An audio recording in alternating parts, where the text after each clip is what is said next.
Muito boa tarde. Nós estamos aqui no 21 de novembro de 2019. São 16 horas, programa em dia novo. Eu sou Lígia Zottini do Voicers e diretamente aqui da Rádio Geek em São Paulo nós estamos conduzindo a 17ª edição do programa Tecnomagia. Aquele programa que combate o efeito Black Mirror. E nós estamos aqui hoje com a nossa querida Solange Luz. Bom, Solange é conhecida lá no Voicers, é a nossa content, mas a gente gosta de chamar ela de The Queen of Words, né? Ela é a rainha das palavras. Por muito tempo achou que era só escrita, mas na verdade ela realmente tem essa dominância na palavra falada também. E veio trazer um dos temas que ela está trabalhando no mercado, enfim, nos lugares, nas empresas, nas escolas, que é sobre acesso, né? O nome do programa hoje é Futuro e Acesso, porque dividimos o mesmo espaço, mas não dividimos o mesmo tempo. O futuro não chega para todo mundo. E quem quiser fazer perguntas pra gente ao longo do programa, pós-programa, quando escutar e quiser falar com a gente, é só mandar pro WhatsApp da rádio, que é o 11 9 7313 6617, com seu nome completo, que a gente responde ou ao vivo ou a posteriori, seja eu ou seja o convidado. Mas só, uma honra ter você aqui. Eu queria muito que você contasse um pouco, né, a sua trajetória sobre acessos futuros e, enfim, conduzir daí. É uma honra estar aqui com você. Eu que agradeço. Para mim é uma honra gigante estar nesse ambiente, que eu já sou fã da Rádio Geek. Eu gosto de me apresentar dizendo que eu sou administradora por formação, mas technology por paixão, né? Eu amo tecnologia, eu amo educação e amo principalmente essa nova economia que a gente vive, que é a economia de acesso. E minha trajetória começou na faculdade, né, com um grupo de alunos, a professora Lígia. Aí a gente ficou tão encantado com tudo que a gente aprendeu, com todas as possibilidades que a gente teve de acesso mesmo, de poder construir o nosso próprio futuro, né, porque o futuro serão muitos. E a gente ficou tão encantado com isso que a gente queria passar para outras pessoas, que todo mundo tivesse acesso, e principalmente de onde eu venho, né? Venho de comunidade, de periferias, que o público que ali vive também tivesse acesso a essas coisas. E a gente começou esse ecossistema chamado Voicers, né? Uma startup de educação tecnológica. E foi tudo muito tão louco, assim. Eu falo que o fluxo da vida, ele é muito louco. Tudo que a gente se disponibilizou a fazer, em dar acesso, a gente começou a receber de volta o melhor do outro, né? É muito interessante isso. E assim, acho que eu quero que você explore com alguns exemplos, porque eu tenho os meus, eu acho que cada um dentro do ecossistema tem os seus, mas eu queria muito escutar os seus, né? Porque você fala, é muito forte essa figura do acesso. Não é um acesso que você fala colonizador, não é um acesso demarcador. Acesso não é isso. E eu gosto demais do que você faz dentro de acessos. Eu falo que futuro, tecnologia, acesso é uma via de mão dupla. Todo mundo recebe e todo mundo pode doar também. E isso que é incrível. Então, conforme a gente foi disponibilizando conteúdo, pesquisa, palestra, eu fui recebendo também acesso a pessoas incríveis, né? Mentes, pessoas que eram minha mentora, que eu admirava, de repente estava no palco palestrando comigo. E a gente foi pra Globo, foi pro Facebook, foi pro Google. Participei de 2 edições da Comic Con, Fashion Week. E não é um acesso, Lígia, que eu falo de caridade, por exemplo, né? De assistencialismo. É um acesso diferenciado, não é só uma questão financeira. Quando a gente foi participar da São Paulo Fashion Week, um evento de moda que não fazia parte da minha realidade, eu não fui só ao evento. Eu tive acesso a uma das criadoras do evento e eu entendi moda a partir do olhar dela. É esse tipo de acesso que eu falo, é essa nova economia que a gente vive, é incrível. E aí, desse lugar, você vem fazendo esse semestre um trabalho muito bacana sobre tecnologia e favela, tecnologia e comunidades. Conta um pouco mais, porque eu acho que a gente sempre olha, eu acho que quando você falou no Hacktown, em setembro, você emocionou muita gente. E não emocionou desse lugar assistencial, porque essa não é você. Você é uma pessoa com muito sucesso, com muitos talentos. Você emocionou pelo fato de ter alguém fazendo essas pontes, entendeu? Essa foi a grande emoção que foi gerada ali. Que você existe e que tem esse olhar. porque você conta lá, quando você fez algumas perguntas para as crianças, o lance de poder ser o que quiser ser, mas a sua escolha, livre-arbítrio. Enfim, vai por aí, porque acesso de verdade tem a ver com trabalhar essas dimensões. Não é ir lá e levar só a tecnologia, ela é importante. Mas ela é importante não na tecnologia em fim, ou em si. Ela é importante pelo que você recorta, entendeu? Porque você dá escolha para quem está lá escolher. E aí o acesso se torna um acesso mais genuíno. Mas vai por aí. Eu brinco que lá na faculdade eu tive professores incríveis, né? E um professor, ele fez a seguinte afirmação para mim: o livre-arbítrio é limitado. Eu não tinha entendido aquilo. Para mim, o professor tava doido. Mas quando eu fui tendo acesso às tecnologias exponenciais que a gente tem hoje, blockchain, computação quântica, inteligência artificial, todas as realidades virtuais aumentada, mista, eu entendi que antes eu achava que eu tinha opção de escolha, mas era limitada entre A e B, C. Hoje eu tenho zilhões de possibilidades, né? É o mundo sobreposto, né? A gente sai do mundo binário e vai para o mundo realmente com diversas opções. E quando eu entendi isso, e muito mais do que isso, quando eu entendi que eu já tinha dentro de mim o poder da tecnologia. Porque tecnologia não é só programação, né? Tecnologia envolve habilidades, envolve arte, envolve cultura. Quando eu entendi que isso já era um potencial de mim, de dentro de mim, da minha essência, da comunidade onde eu vivo, porque quando a gente pensa em favela, culturalmente, a gente tende a achar que é um ambiente hostil. Verdade. Onde tem muitas coisas ruins. Então, a gente sempre remete favela à criminalidade, à violência. E parece que lá não tem nada de bom. E por muito tempo eu acreditei nisso. Até que, através de um acesso, eu tive oportunidade de assistir um documentário chamado Visionários da Quebrada. Maravilhoso. Maravilhoso. História ali de 10 empreendedores de comunidade. E eu comecei a ver o potencial que essas comunidades têm, mas que ainda não foi valorizado. E nós, dentro da comunidade, ainda não entendemos esse potencial.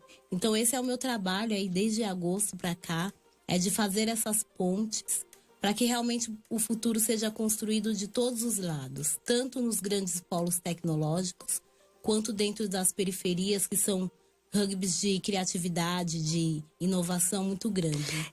Eu queria que você desse mais exemplos, porque a sua palestra é bem bacana e enfim, as pesquisas que você está fazendo hoje, desenvolvendo, a pesquisa que traz educação, a educação que traz a pesquisa, porque quanto mais acesso você tem, mais robusto é essa sua visão e mais você consegue trazer, que você fala exatamente essas tecnologias. Qual é o paralelo do blockchain nos polos tecnológicos e do blockchain nas comunidades?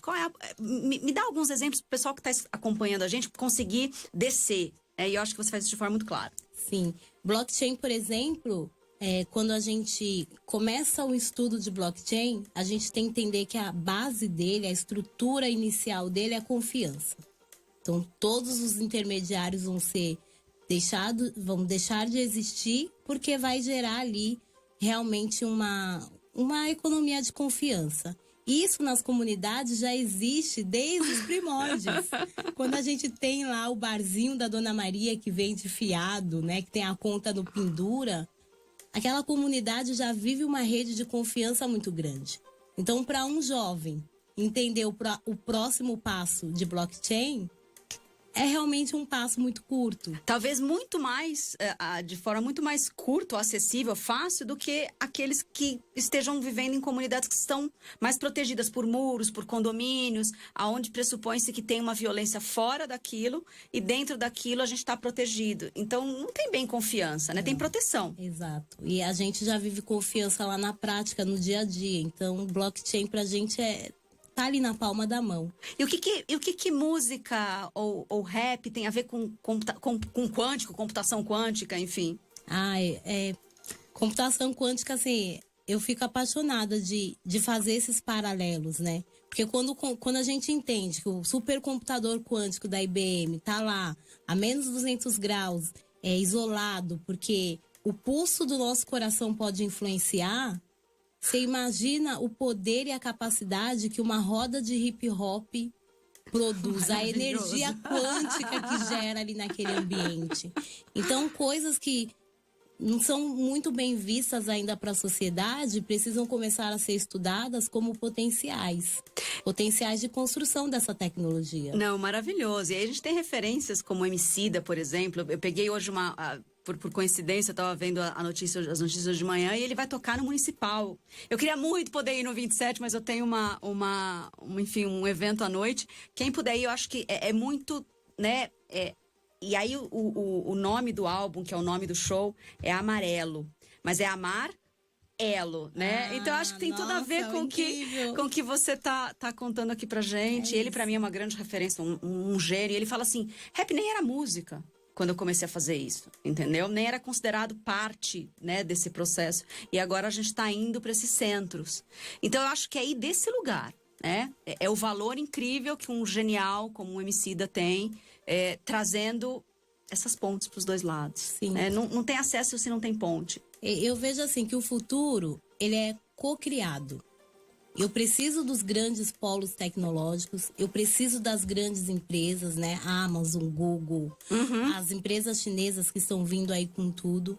Mas eu também preciso da criatividade, da inovação que tem nas comunidades. Eu tenho exemplos, por exemplo, na favela do Paraisópolis, tem um bistrô chamado Bistrô na Laje. Queremos muito ir. É incrível, assim, você vê o poder que eles têm de mudar o entorno. Que eles plantam a própria comida, então é um ambiente que tem comida orgânica, acessível e barata.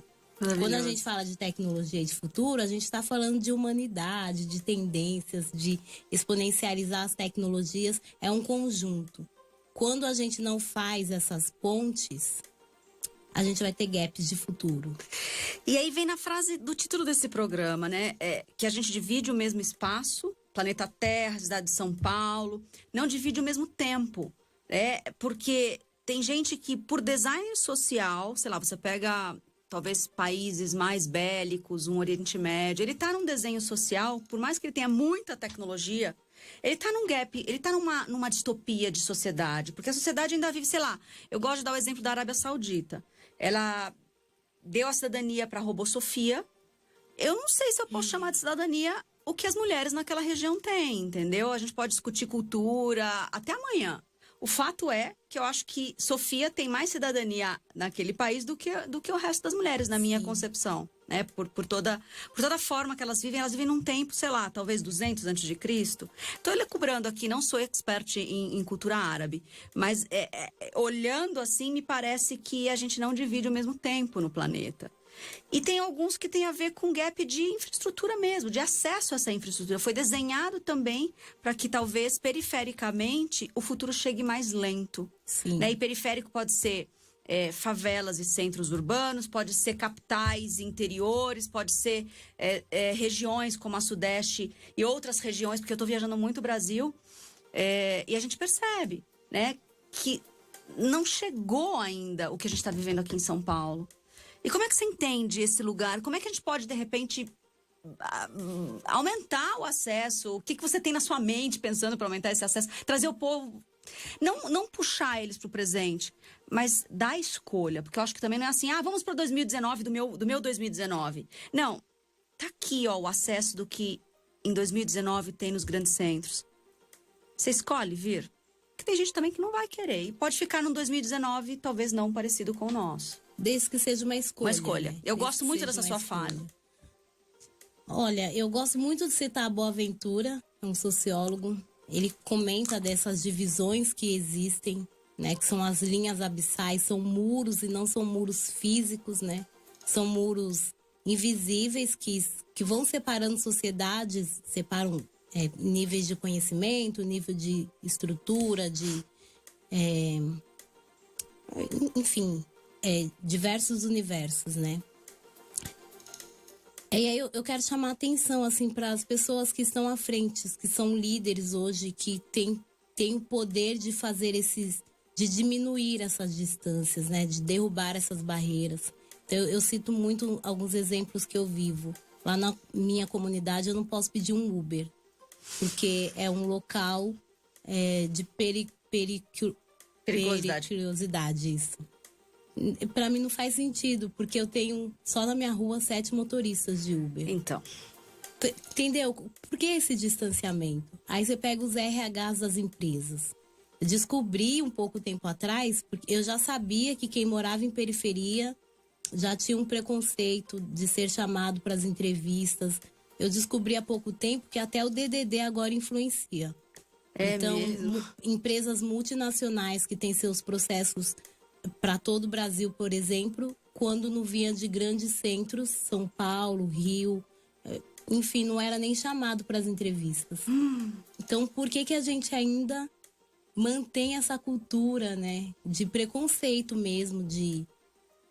Enfim, eu não sei. Então, cabe a nós que estamos à frente de lideranças de empresas começar a diminuir esses gaps, começar a quebrar essas barreiras para que a gente realmente possa construir esses futuros igualitários. Porque o futuro já chegou, né? Tem essa frase emblemática. Ele só não está amplamente distribuído.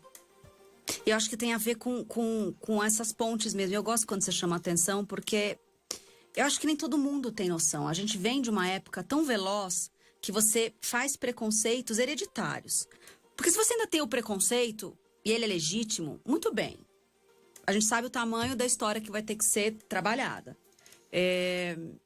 Quando é hereditário, você nem sente mais. Você nem percebe, você só está reagindo. Reproduzindo, né? Seja aquela piada, aquele comentário, aquelas palavras, né? Vocabulários que vieram por muito tempo e foram repassados. E você repete, você nem sabe a procedência, você nem sente mais aquilo. Você não sente o preconceito e você reproduz cenários ou você reproduz falas preconceituosas.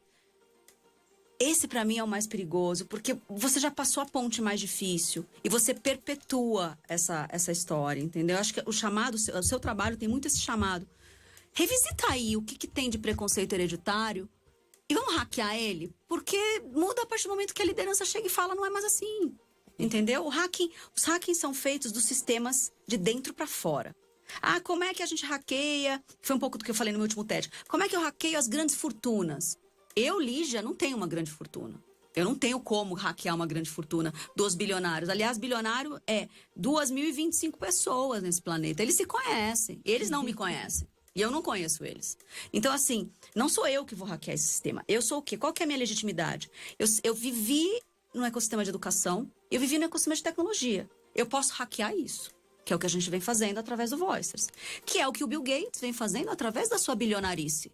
Né? Quem não assistiu ainda lá o Netflix dele, o Código Gates, que ele fala levemente sobre o projeto que eu gosto de acompanhar, para ver se realmente vai se legitimar, que chama The Giving Pledge. Giving Pledge é eu me comprometo a o quê? A dar. A dar o quê? A minha fortuna milionária. Então ele vai doar mais de 99% da fortuna dele para a Fundação Gates. O Zuckerberg fez a mesma carta pública quando a filha nasceu. O Warren Buffett fez a mesma coisa e ele conseguiu 175 bilionários se comprometendo a doar. A gente tem um brasileiro aqui que foi o presidente da Cirela e ele doou em 2015 metade da fortuna dele e deixou de ser bilionário. Então, assim, eu acho que tem um lugar sendo hackeado em todos os lugares. Então não adianta a gente falar assim, o que eu vou resolver do problema? Me toca os problemas distantes, sempre me toca. Mas o que eu consigo fazer? Nada. Então, se preocupe em fazer o que você consegue fazer. Senão a gente vai ficar nesse ostracismo de discutir só, de repente, em mídia social, entendeu? Não dá pra ficar esperando a mudança chegar. Cada um precisa fazer a sua própria mudança. Conforme a gente vai hackeando, aí um conjunto de mudanças de pessoas revolucionando, a gente gera um impacto maior. Dá para esperar um Big Bang acontecer, porque não vai. E assim, e aí a economia fica mais leve, e aí os mundos ficam mais leves, é um pouco do que a gente está vendo. Mas você me contou uma vez uma história curiosa, que você estava fazendo um trabalho com os jovens, e você perguntou o que eles queriam ser. Me conta essa história que eu acho que o pessoal vai gostar de escutar. Eu sou lá da comunidade Jardim Peri, para quem não conhece, é de onde saiu o jogador de futebol Gabriel Jesus. E eu estava conversando com alguns jovens e perguntei o que eles... Se eu pudesse levar algum curso, né? Que curso eles prefeririam? E aí foi muito engraçado, porque 80% diz curso de cabeleireiro. E aquilo me deixou muito intrigada, porque ou o Peri seria referência mundial em cabeleireiros, eu tinha alguma coisa errada ali. Por que ninguém estava escolhendo programação ou outras possibilidades? E aí eu conversei com uma amiga, né, da IBM, a Natasha, e ela falou: Sol, se você estiver preocupada com a questão da automatização, é bem provável que os programadores sejam automatizados e os cabeleireiros não. Então, escolher ser cabeleireiro não é um problema. O problema é se ele sabe o que é programação e a paixão dele é cabelo, então ele está optando por isso. Maravilhoso. Aí passa por muitas coisas, sabe, Lígia? Desde aumentar o meu leque de escolhas, né? Ter acesso a muitas coisas, até você se conhecer. Qual é a minha paixão? Qual é a minha essência? O que eu gosto de fazer? Porque a tecnologia, ela vai ser um pilar de todas as profissões. Seja de cabeleireiro, seja de médico. A tecnologia, ela vai ser base para tudo.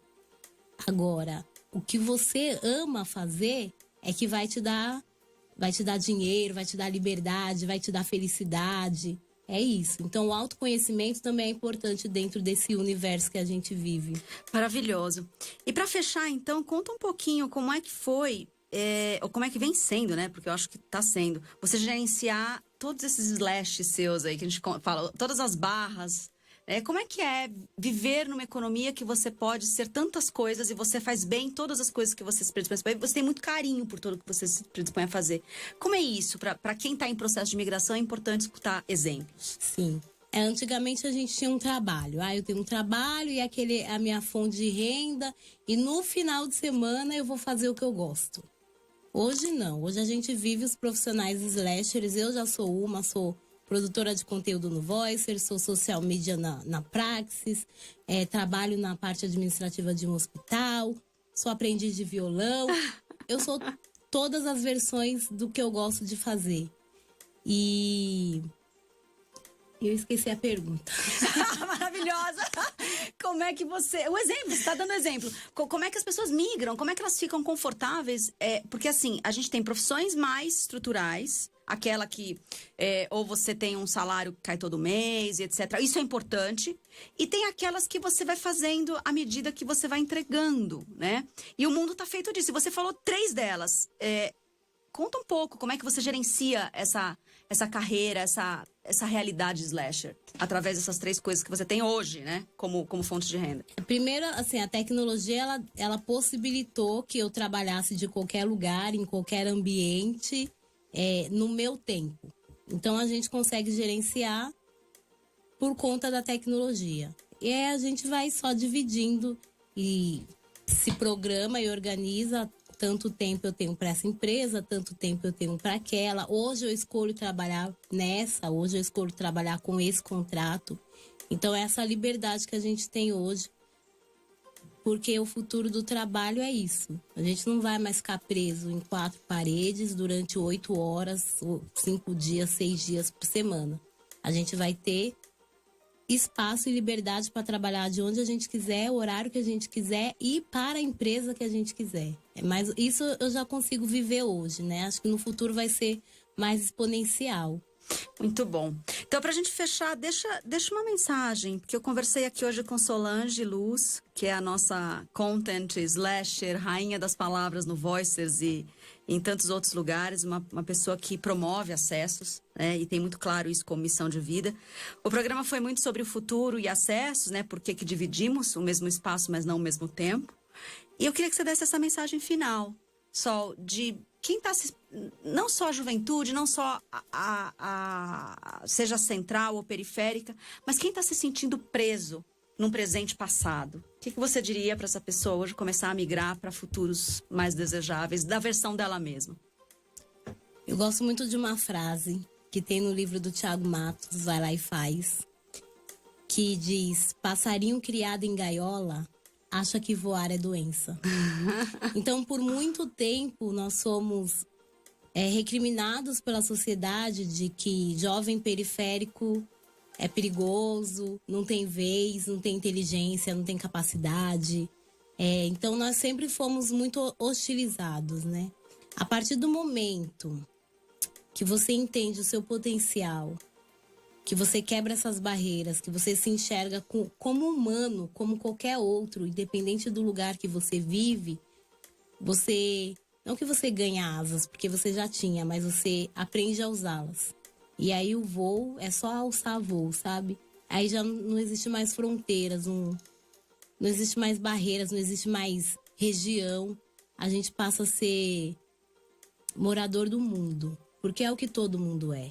Então, minha mensagem hoje para você que é de periferia, que é de comunidades, seja nos bairros de São Paulo, sejam em regiões afastadas do Brasil, vocês têm asa, têm potencial, têm criatividade, às vezes muito maior e melhor. E eu não tô falando melhor de humano, eu sou melhor do que o outro.